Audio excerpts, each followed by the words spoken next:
Okay, so I have a 1990 Dodge Dakota V6 four-wheel drive.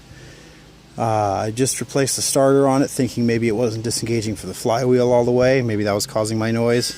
Does not seem to be the case. I'm wondering if anyone has any advice. This noise stops as I put it into gear, and it has pressure on the motor and transmission. It doesn't make the noise. But anyway, here we go.